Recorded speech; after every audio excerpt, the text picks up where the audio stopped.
Linear programming methods లో ఏంటి అంటే సింప్లెక్స్ మెథడ్ లో ఏంటి మనకి మాక్సిమైజేషన్ మినిమైజేషన్ 2 టైప్స్ ఆఫ్ ప్రాబ్లమ్స్ అనేవి ఉంటాయి.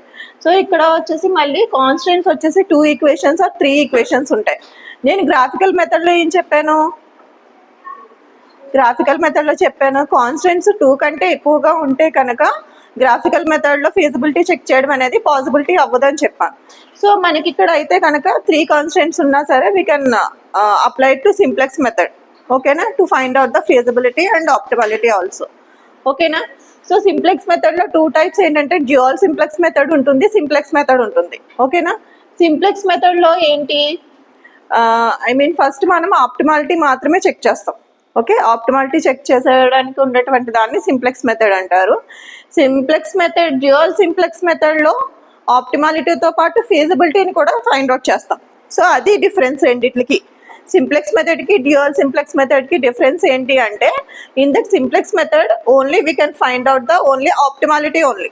ఓకేనా, అదే డ్యూయల్ సింప్లెక్స్ మెథడ్లో అయితే కనుక ఆప్టిమాలిటీతో పాటు ఫీజిబిలిటీని కూడా మనం ఫైండ్ అవుట్ చేయాలి. ఓకే, ఫస్ట్ సింప్లెక్స్ మెథడ్ చూద్దాం.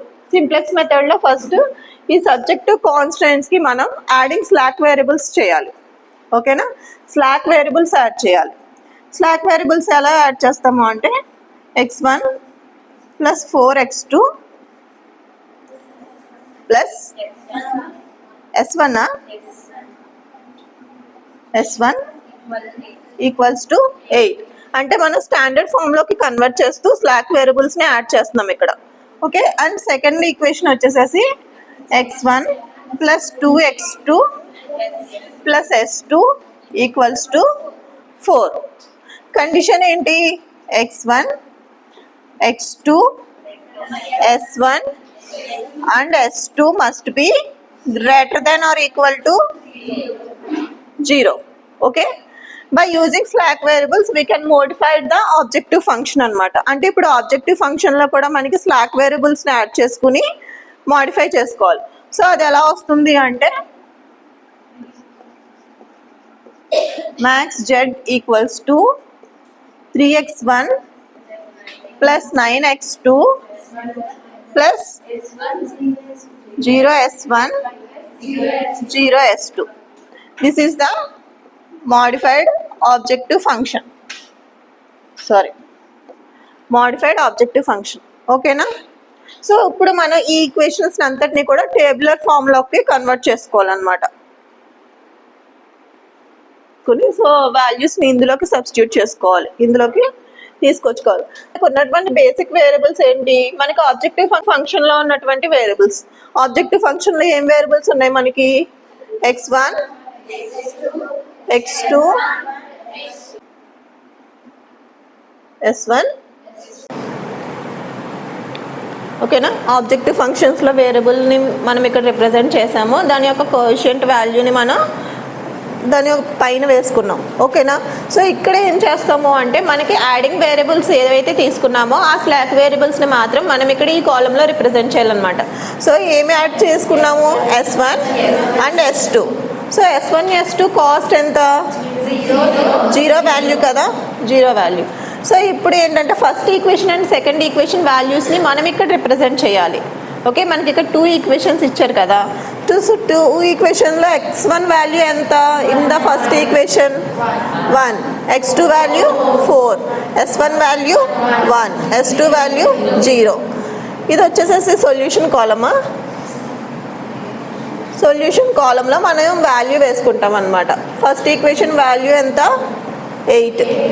ఓకేనా, మళ్ళీ s2 దగ్గర second equation values x1 is 1, x2 2, 0, s1 1, 4. ఓకేనా, now we have to find the zj value. zj value మనకి ఎలా వస్తుంది అంటే summation of cb into variables values అన్నమాట. అంటే for example 0 into 1 plus 0 into 1. Okay, in the first equation 0 into 1 plus in that second equation 0 into 1 అన్నమాట. So value must be 0. ఇక్కడ మనకి ఎప్పుడైతే జీరోస్ ఉన్నాయో the overall value we have to get in zeros అన్నమాట. Here also 0 కదా. Now we have to find Cj minus Zj. Cj minus Zj. 3 minus 0, 3. 9 minus 0, 9. 0. Okay. So simplex మెథడ్లో మనం note చేసుకోవాల్సిన point ఒకటి ఉంది. అది ఏంటి అంటే for maximization problem all Cj minus Zj values must be negative values less than or equal to 0 అనమాట. So మనకి ఇక్కడ మాత్రం ఏమొచ్చింది, positive values 0 and greater than 0 వచ్చినాయి. మనకి కావాల్సింది ఏంటి, 0 అండ్ లెస్ దెన్ 0. ఓకేనా, not only one value, all values we have to get in that minus values or zeros అనమాట. సో మనం ఇక్కడ దీన్ని మనం ఐట్రేషన్ టేబుల్ అనేది వేసుకోవాలి. సో ఐట్రేషన్ టేబుల్ వేసుకున్నప్పుడు ఇక్కడ మనకి ఏదైతే highest minimum highest positive value ఏదైతే ఉందో దాన్ని మనం తీసుకోవాలి. Okay, 9 is the highest positive value. So దీన్ని రిప్రజెంట్ చేస్తూ ఉన్నటువంటి కాలంని మనం కీ కాలం కింద కాల్ చేస్తాం. ఏంటిది, ఈ కాలం కీ కాలం అన్నమాట. ఓకేనా, సో కీ కాలం ఎందుకు అంటే మనకి రేషియో ఫైండ్ అవుట్ చేయడానికి. ఓకేనా, సో రేషియో మనకి ఎలా వస్తుంది అంటే solution by key column values. Okay, solution column values అంటే సొల్యూషన్ కాలం ఎంత ఈ లైన్కి 8/4. The ratio is 2. ఓకేనా, అర్థమవుతుందా? నెక్స్ట్ 4/2 తీసుకుంటాము. హియర్ టై అప్ అయింది కాబట్టి we have to go the first choice అనమాట. సో ఏదైతే ఉందో ఈ ఫస్ట్ 2 ఏదైతే ఉందో దాన్ని మనం తీసుకుంటున్నాము. దీనికి రిలేటెడ్ కాలం ఏదైతే ఉందో, ఓకేనా, దీనికి రిలేటెడ్ రో ఏదైతే ఉందో దీన్ని మనం కీ రో అంటున్నాం. ఈ రో ఏమవుతుంది, కీ రో అవుతుంది. కీ రోకి కీ కాలంకి ఇంటర్సెక్షన్ పాయింట్ ఏదైతే ఉందో ఇది కీ ఎలిమెంట్. ఇదంతా 4 కదా. ఓకేనా, కీ ఎలిమెంట్. ఇక్కడ వరకు అర్థమైందా?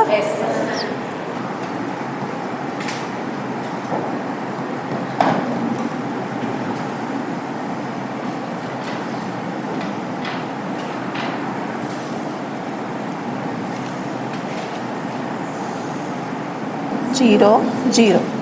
ఓకేనా, సో ఇక్కడ దీనికి ఇప్పుడు ఏం చేయాలి అంటే ఇప్పుడు మనం ఇక్కడ కీ ఎలిమెంట్ని రిప్రజెంట్ చేసాం. అవునా, కీ ఎలిమెంట్ ఏంటి అనేది ఫైండ్ అవుట్ అయింది. సో కీ ఎలిమెంట్ దాన్ని యూజ్ చేసుకుని మనం ఎంటరింగ్ వేరియబుల్ అండ్ లీవింగ్ వేరియబుల్ని ఫైండ్ అవుట్ చేయాలి. ఓకే, ఇది లోపల సైడ్ ఉంది కాబట్టి ఇన్ ద టేబుల్ ఉంది కాబట్టి ఇది అవుట్ సైడ్కి వెళ్తుంది. అంటే S1 is the leaving variable. Okay, మరి S1 ప్లేస్లోకి ఏదొస్తుంది, x2 is the entering variable అనమాట. సో ఐట్రేషన్ అని ఎందుకన్నాము అంటే ఐట్రేషన్ మీన్స్ రిపీటెడ్ యాక్షన్. అవునా, ఇక్కడ మనకి Cj minus Zj values all must be 0 and less than 0 కాదా. కాకపోతే ఇక్కడ మనకి పాజిటివ్ వాల్యూ వచ్చింది అంటే మనకి అనుకున్నటువంటి value all values 0 less than 0 రావాలి కాబట్టి అది వచ్చే వరకు కూడా మనం రిపీటెడ్ యాక్షన్ రిపీటెడ్ టేబుల్స్ చేస్తాం కాబట్టి ఐట్రేషన్ టేబుల్ కింద కాల్ చేస్తాం. ఓకేనా, సో ఇప్పుడు మనకి ఎంటరింగ్ వేరియబుల్ ఏదమ్మా ఈ టేబుల్లో ఐట్రేషన్ 1లో x2 is the entering variable. So S1 is the leaving variable కాబట్టి S1 ప్లేస్లో x2ని తీసుకున్నాము. x2 యొక్క కాస్ట్ ఏంటి, వాల్యూ ఏంటి, 9 ఇక్కడ రిప్రజెంట్ చేసాం. సో ఇప్పుడు x2 వాల్యూస్ S1 వాల్యూస్ వేసేసుకోవచ్చా, వేసుకోకూడదు. ఈ వాల్యూస్ని కీ ఎలిమెంట్తో డివైడ్ చేసి వేసుకోవాలి. ఎంటరింగ్ వేరియబుల్ వాల్యూస్ ఎలా వస్తాయి మనకి, ఓల్డ్ వాల్యూస్ని కీ ఎలిమెంట్తో డివైడ్ చేసి ఆ వచ్చినటువంటి వాల్యూని ఇక్కడ రిప్రజెంట్ చేయాలన్నమాట. So 1/4 first value is 1 key element is 4 కాబట్టి 1/4 4/4 that is 1 1/4 0/4 that is 0 8/4 is 2. ఓకేనా, ఎంటరింగ్ వేరియబుల్ వాల్యూస్ మనకి వేయడం వచ్చింది కదా, కీ ఎలిమెంట్తో డివైడ్ చేయాలన్నమాట ఓల్డ్ వాల్యూస్ని. అండ్ నెక్స్ట్ వేరియబుల్ ఏంటి మనకి S2 cost as it is 0. Okay, S2 values ఎలా వస్తాయి, దీనికి ఒక ఫార్ములా ఉంటుంది అనమాట. By using the formula we can get the S2 values, అంటే అనదర్ వేరియబుల్ వాల్యూస్ అనమాట. ఓకేనా? సో దానికి వాల్యూ ఏంటి, ఫార్ములా ఏంటి అంటే new value equals to, very good, old value minus corresponding key column value into corresponding key row value by key element. ఓకేనా? So first ఏంటి, S2కి old value ఎంత, -1, అదే 1 ఉంది, 1 మైనస్ కరెస్పాండింగ్ కీ కాలం, అంటే 1కి కరెస్పాండింగ్ కాలం. ఓకే, కరెస్పాండింగ్ కాలం అంటే key కాలం అంటే మనకి ఇదే కదా, ఇది కాదు. ఓకే, ఓల్డ్ వాల్యూలో ఫస్ట్ వాల్యూ వచ్చేసేసి 1 ఉంది, 1కి కరెస్పాండింగ్ కాలం వచ్చేసేసి 2 ఉంది కీ కాలంలో వాల్యూ. ఓకే, 2 ఇంటూ కరెస్పాండింగ్ రో, 1కి కరెస్పాండింగ్ రో ఇదే, కీ రో కూడా ఇదే. అదే ఒకవేళ 2-3 రోస్ ఉంటే, 3 ఈక్వేషన్స్ ఇచ్చాడు అనుకోండి, 2 ఉంటాయి. సో అప్పుడు హైలైట్ అయినటువంటి కీ రో చూసుకుంటాం. ఓకే, కీ రో వాల్యూ ఎంత ఉంది, 1, కీ ఎలిమెంట్ 4. ఇక్కడ అబ్జర్వ్ చేస్తే మనకి కాన్స్టెంట్గా ఉండేవి ఏంటి, ఓల్డ్ వాల్యూ చేంజ్ అవుతూ ఉంటుంది, కీ ఎలిమెంట్ కాన్స్టెంట్గా ఉంటుంది, కీ రో వాల్యూ అనేది చేంజ్ అవుతూ ఉంటుంది. ఓకేనా, రో వాల్యూ చేంజ్ అవుతుంది, ఓల్డ్ వాల్యూ చేంజ్ అవుతుంది, key column value and key element అనేవి కాన్స్టెంట్గా ఉంటాయి. ఓకేనా, చూడండి, 1 minus 2/4, 1 minus 1/2 it is 1/2. So ఇక్కడ మనకు వచ్చినటువంటి న్యూ వాల్యూ ఏంటి, 1/2. ఈ 3 వాల్యూస్ చెప్పండి.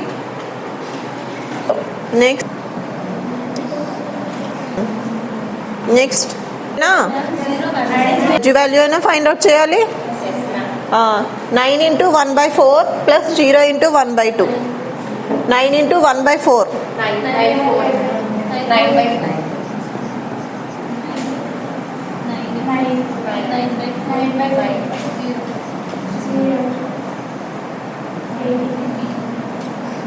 18. Next step CJ minus ZJ, 3 minus 9/4.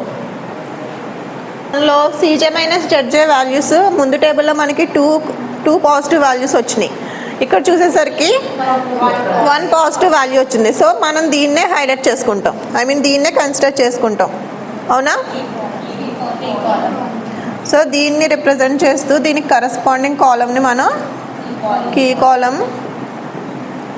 కాలం దేనికి అంటే రేషియో ఫైండ్ అవుట్ చేయడానికి 2/1/4, 2/1/4. నెక్స్ట్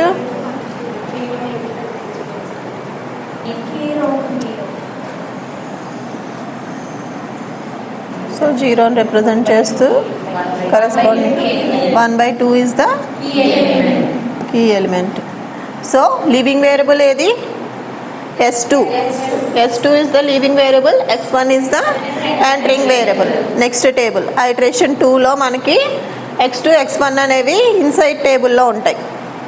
ఓకేనా, టేబుల్.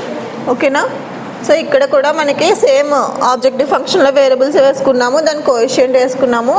సో ఇక్కడ మనకి ఎంటరింగ్ వేరియబుల్ ఏది, first x2 is the entering variable in the place of S2 కదా.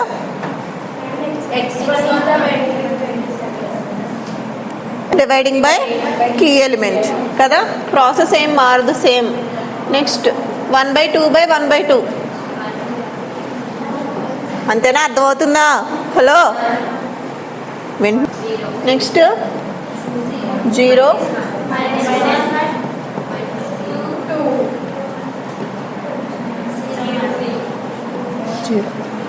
entering variable values. Next another variable is x2 value వచ్చేసేసి 9. So దీనికి సేమ్ మళ్ళీ ఈ ఫార్ములా యూజ్ చేయాలి. ఓల్డ్ వాల్యూస్ అంటే ఐటరేషన్ 1లో ఉన్నటువంటి వాల్యూస్ తీసుకోవాలి. ఓకేనా, ప్రీవియస్ టేబుల్లో ఉన్నటువంటి వాల్యూసే ఓల్డ్ వాల్యూ అవుతుంది అనమాట. సో x2కి ఓల్డ్ వాల్యూ ఏది? ఫస్ట్ వన్కి 1/4 minus corresponding key column also 1/4 into corresponding key row 1/2 by key element, that is 1/2. కన్ఫ్యూజింగ్గా ఉందా? జీరో వచ్చింది. ఓకే, కానీ ఏం చేస్తే జీరో వచ్చింది? మళ్ళీ ఒకసారి చూడండి. ఓల్డ్ వాల్యూ అంటే ఏది తీసుకుంటాం? ఓల్డ్ వాల్యూ x2కి old value 1/4 old value minus corresponding key column value is 1/4 into corresponding key row corresponding value is 1/2 by key element is also 1/2. okay na? Answer will be 0. Next, x2 old value is 1 minus corresponding key column 1/4 into corresponding key row is 0 అన్నమాట. ఇక్కడ change అవుతుంది. By key element అంటే 1/2 ఓకేనా. 1 minus corresponding key column is 1/4 into corresponding key row is 0 by key element is 1/2. ఓకేనా. ఇదిగో key column value key element అనేది constant. ఇక్కడ కూడా 1/4 1/2. ఇక్కడ ఎటు వచ్చి మనకి old value and row value మాత్రమే చేంజ్ అవుతూ ఉంటుంది. సో ఆన్సర్ ఏంటి? 1. నెక్స్ట్ S1కి చెప్పండి.